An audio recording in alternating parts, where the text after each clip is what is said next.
let's bring in Dan Miller, voice of the Detroit Lions, Fox 2 sports director. Dan, this is not the interview or the conversation we anticipated, but I will say I went back and listened last week to our interview, and you said, look, this could happen, and you were right.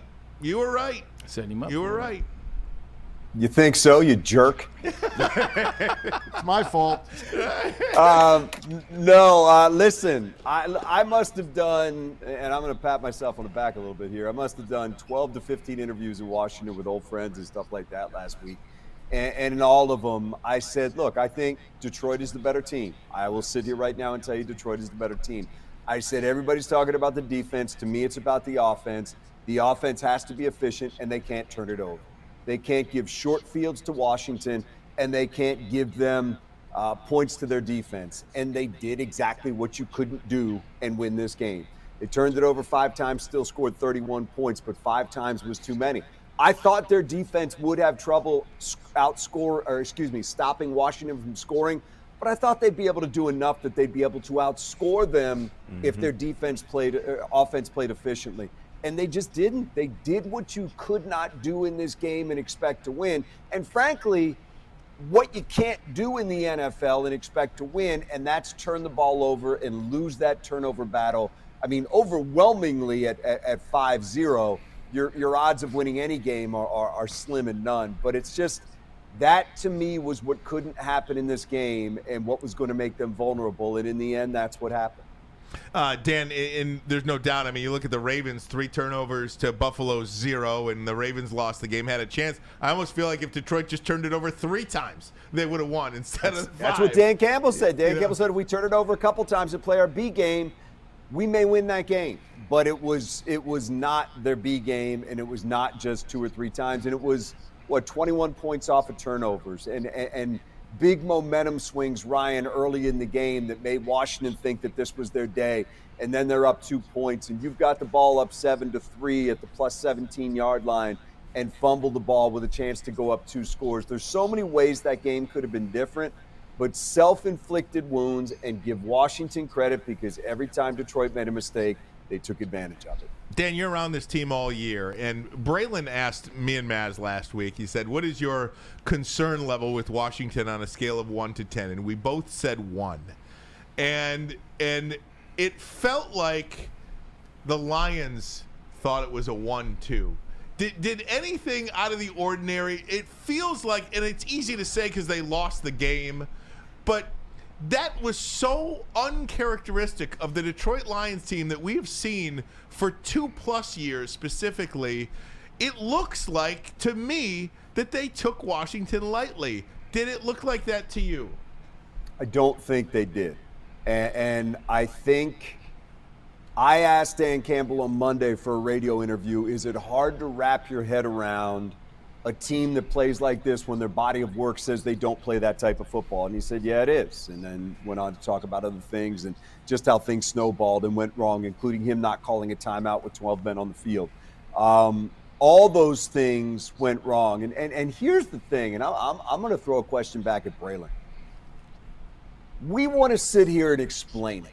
We want to sit here and have a reason. We want to say that they took them lightly or they called the game poorly or they didn't.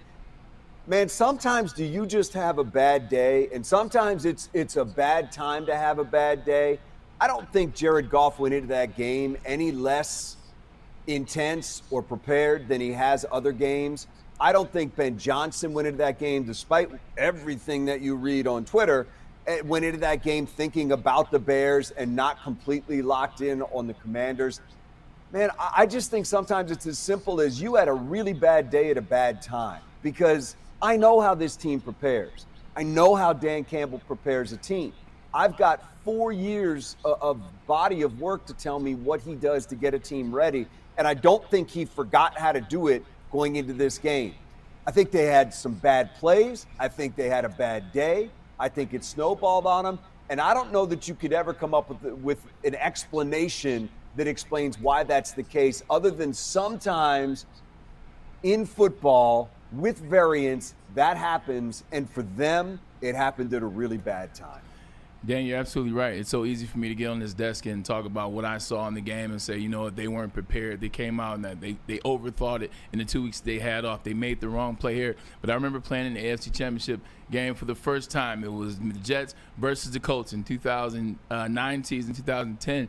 And it just happened to go that way. We had an injury to Thomas Jones. We had a fumble to Sean Green, Sean Green doesn't fumble. Sean Green is one of the most reliable players that we had. He fumbled in that game. There was a couple coaching decisions. There was a drop pass. There was a player in which was an all-pro player in Darrelle Revis that I've never seen out of position.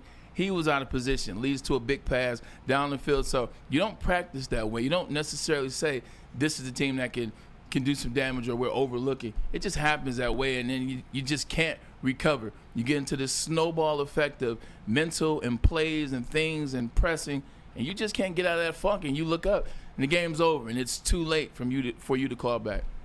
I mean, did Mark Andrews not prepare for the game against Buffalo? Yeah. A great player, Yeah. who had 2 terrible plays. I mean, do you look at it and say he didn't prepare or he was thinking about something else? I don't think that's the case. And I know this isn't satisfying to people, and it's not taking the blame off of anybody, but I just think sometimes we dive so deep into trying to find explanations. It's Ben Johnson's fault because he was thinking about the Bears. It's Aaron Glenn's fault because he was thinking about, the Jets or whatever. Jared Goff didn't show up ready to play. The Lions didn't respect Washington. Man, I just think they had a terrible day at the office. And you can say it's a lack of execution or whatever you want to say, but I just know this team and what I've seen of them. And I've seen some bad days at the office, but man, I have rarely, if ever, seen a lack of preparation. And I just don't think that started here. I really don't. Dan, here's a question for me. Last year, the Lions get to the NFC Championship, and they're minutes away, and they lose in that game. In the game, a lot of people didn't even think they would get to because of the defense. This year, the number 1 seed, they fall short in the second round of the playoffs, the divisional. Which of these losses, I guess, are you most disappointed by, or which one hurt the worst? Whichever one is a more respectable term or question. Yeah, to me, it's this one because you had it set up. You had attained all your goals. You set out to win the North. You set out to be the number 1 seed in the NFC, and Dan Campbell told a story about after they lost in San Francisco, he talked to Sean Payton, and Sean Payton said the thing that was missing was you weren't the home team. And, there's something to that. Look, they messed up in the second half against San Francisco, but you want that game at home. They had this thing set up to the point where they only had to play 2 games instead of 3. And they had both games inside of Ford Field where they're comfortable and have an advantage. And I know they lost there 3 times, but you'd still rather have it there than anywhere else. So to me, coming back off that San Francisco loss, coming back, preparing to play another season and understanding what you have to do to put yourself in a better position, and then doing that, I think was, to me, more disappointing coming out of the game. I mean, yeah, it stung being 30 minutes away from a Super Bowl in San Francisco last year, but this team had everything standing in front of it. And look, I do think this team had some issues that were going to be tough to overcome. We saw that defense depleted to the point where there was just not much left. And it happened all year, and then it happened early in this game with Amik. And that doesn't explain 5 turnovers or explain a lack of offensive efficiency that we had seen for much of the season.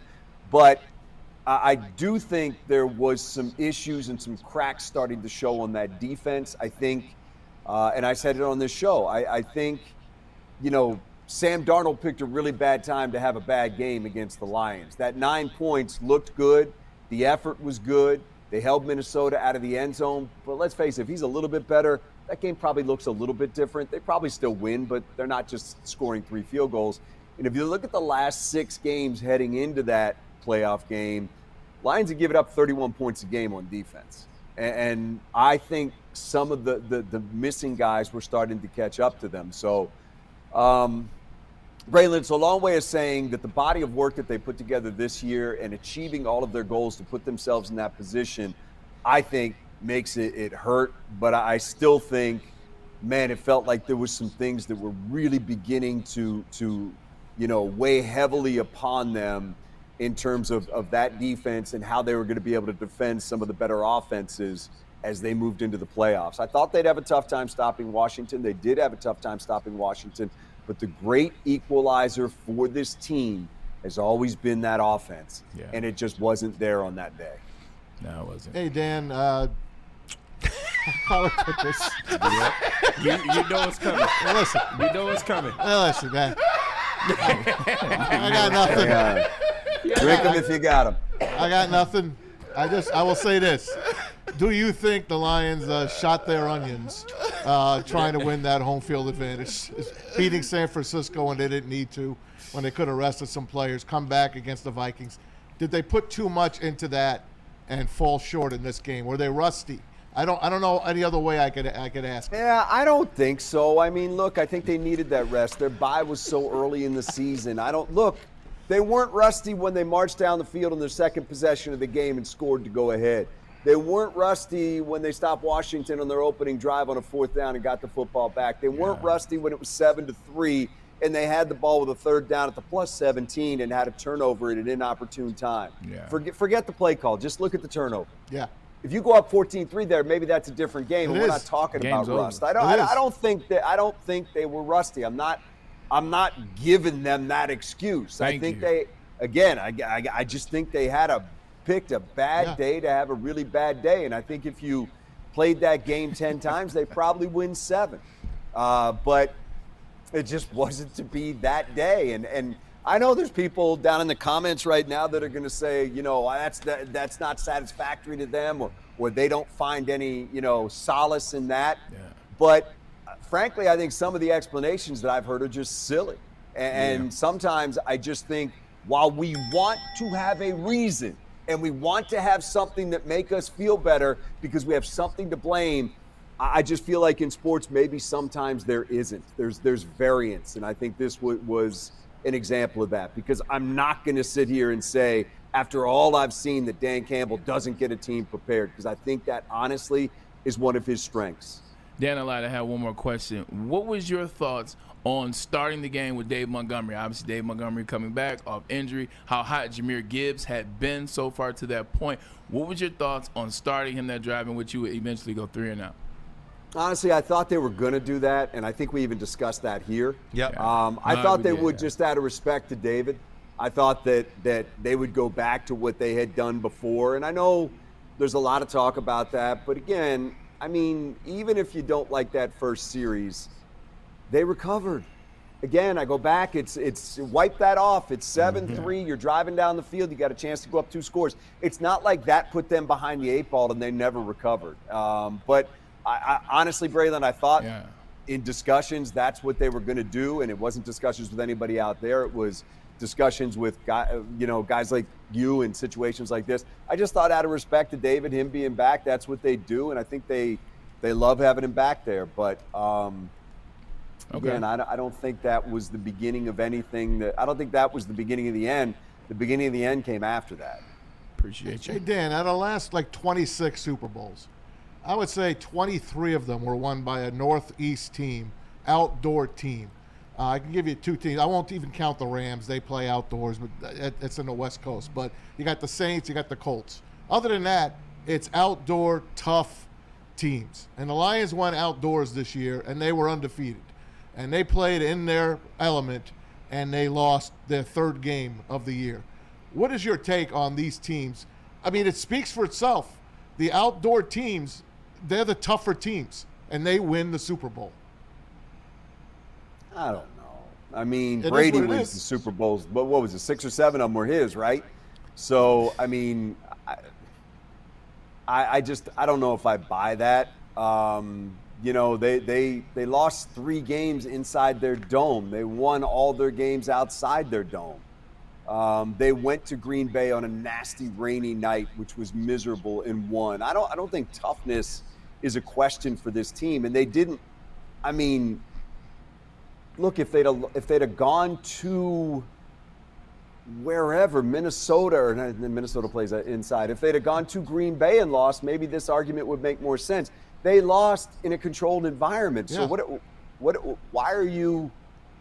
I'm saying what the does it tougher matter? team won. How does that matter if you lost inside? The tougher team won. That's what I'm saying. East I Coast, mean, North team, won. If you can piss, 24 out of 26 times. Yeah, It's happened.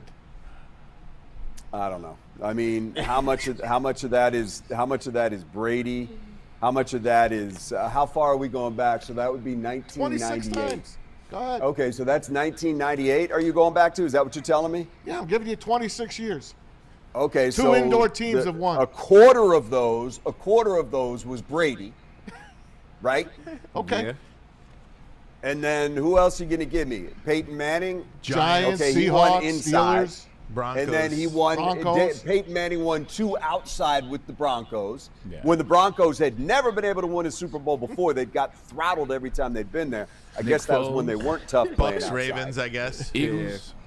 Bucks, Ravens, all Eagles. right, I'm just- Yeah, Matt. Well, Man, I don't I'm just buy bringing it. something Seeking up. for answers right now. Dan, let I me don't ask- buy it. Look, let- this team is built to play outdoors. With that offensive line, they're built to play. They're built to grind it out. I have no problem with this team playing outdoors. Listen, they lost indoors. They played poorly indoors. Yeah. They had a bad game indoors. I don't see where the outdoor thing is. I don't buy it. I look at teams more than I look at where they play. I just think